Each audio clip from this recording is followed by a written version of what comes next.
Hello.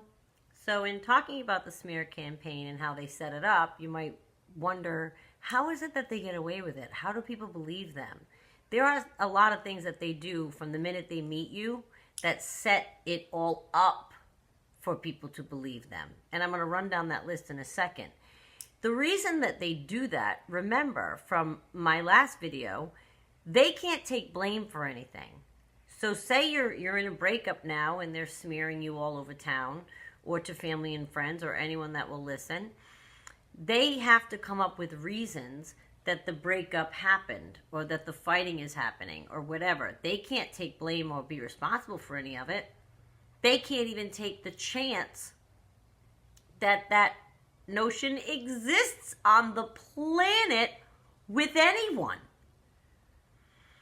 Some of the ways that they do this are really insidious. And the first one is one of my favorites, and I can't stand this.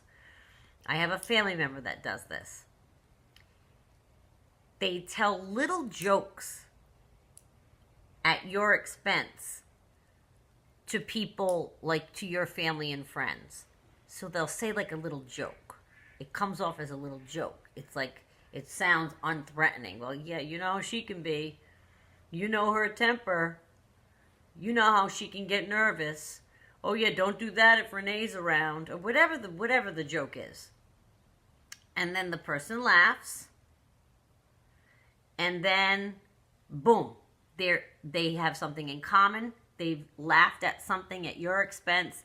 And that's banked for later. They will draw on that later. That might happen in the beginning of a relationship upon them meeting someone in your life. They do it to bond. It's like a bonding thing, right? That's how they sell it. They're going to bond with that person when really they're setting them up for later believing them when they smear you because of a breakup. Okay? That's number one, telling little jokes. I can't stand that behavior, and it should scream as a red flag to you. Number two, they'll argue with you on the way to somewhere, usually somewhere important, to stir you up, and then you get to the place, they're fine, cheerful, life of the party, and you're ruined. And it's all over your face. You're with your own family and friends. They know you. They know you're off. They know something's wrong. So now they look fabulous and all in line with fabulousness. And you look a mess or feel, or you're acting like a little bit like a mess. What's wrong? What's wrong? Okay? That's another thing that they can do. Number three, they will quietly drive you to the point of insanity, maybe in front of people, by quietly, like, okay, so you're around people and they might be quietly either insulting you, triangulating you with another girl or boy, whatever your gender or pronoun is, in the room. They'll quietly do it to the point that you go nuts because you can't hold it in anymore. You go nuts in front of people. Now people say to you, oh my God, what is wrong with you? Or they'll say to the narcissist, oh, I'm so sorry. I know she can be like that, huh? Boom. He's garnering people to his side. He's giving out information for them to collect, which makes you look like someone that they may believe what the narcissist tells them later. They don't know what the narcissist just whispered in your ear. And God help you. God bless you. I mean, if you are the type of person to stay strong through that and talk about it later with them. I knew a girl that used to do that. I was like, how could you not say anything? She goes, oh, no. I didn't say. This was like 10 years ago, this friend I had. She said, no, I didn't say anything. But they got to the hotel room. She took her champagne glass and threw it right against the wall. I said, how do you? She goes, never in front of people. I was like, good night. She had that kind of strength. I don't. I'm going to say it right then. I have absolutely not any ability to wait till later. So that's something they can do, okay? So that's number three. They'll drive you to the point of insanity, and then they can say, see, she's nuts. Or they won't put it that way. They'll go, I know, I try everything, and blah, blah, blah, blah, blah. which is number 4. They'll say, I try to help guide her to a peaceful place. I just love her so much. I'm worried about her. They'll say this to your people, like throughout the relationship, different points, whenever there's an opportunity, so that they present themselves as a caring person who's trying to nurture you. I know, I try. She has that temper. Like, whatever it is that they try to say, it's behind your back usually, and they're going to paint themselves as your savior. So that painting themselves as their savior and saying behind your back, I try to help her, blah, blah, blah, that's number 4. Number 5, they'll tell on you. Big tattletale. Big tattletale. Share your business. Say something you told them in confidence. Not only are they going to figure out a way to tell the person that you told them, they're going to add more quietly and make that person mad at you. Now, some friends may fight back. There will be some solid people in your corner, and they'll say, you can't say that about her. I've seen it happen. And then other people will say, really? I always had a feeling she was like that. And they're very cunning. Remember, the narcissist, they're very manipulative, and it's calculated, and they're charming.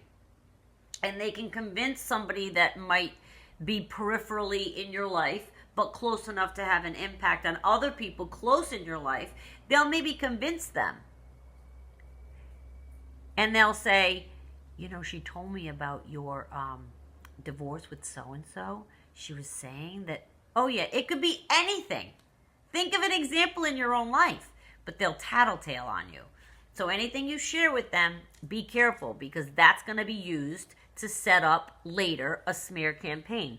Because now they're going to, when they go to tell that person something bad about you, the person's going to believe them because you talked bad about them, even though you never did. Or maybe you said something in confidence, but it wasn't bad. It was just you thought this was your partner and you could share something. I don't know what the example is, but that's an awful thing to do.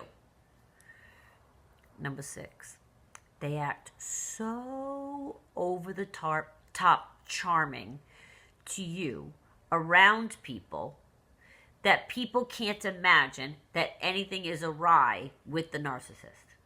So when they go to smear you, people are drawn in. Anyone would be lucky to be so worshipped. I can't believe she just threw you out. Can't she see how you worshipped her? Can't she see what you did for her? Can't she see? Why would she leave you?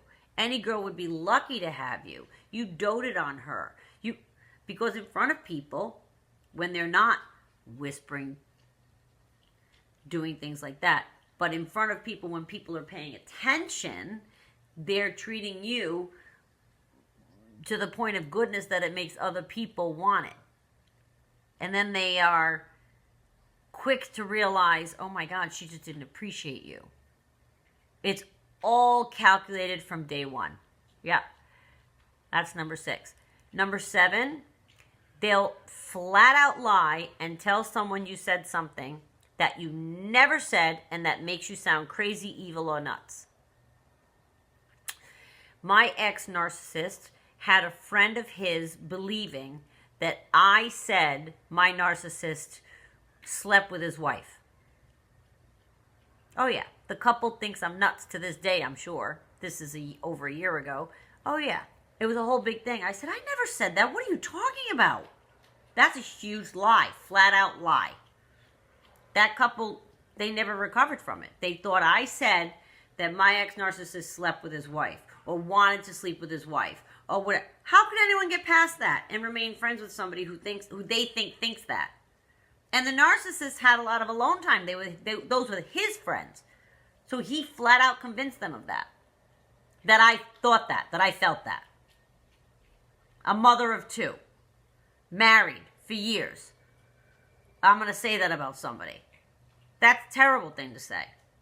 That's a terrible thing to have that thought. To have that thought about another person's that's not a nice thing to do to somebody.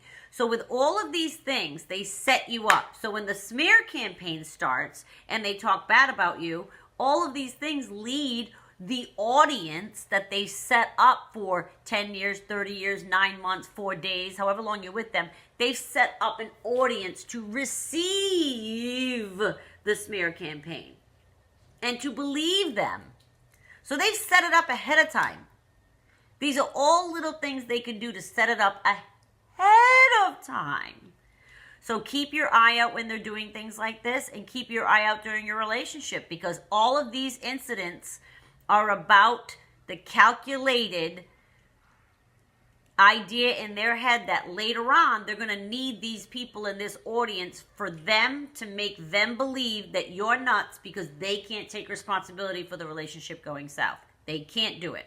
So you will be to blame for everything, and they'll use all of these things to tell people that she's nuts, she's crazy, she has a temper. You saw. Oh yeah, we saw, but we didn't see what was happening behind the scenes. The audience, they didn't see what was happening, but what he was whispering to you, doing when they weren't looking. Stay alert. Stay alert. Okay, bye.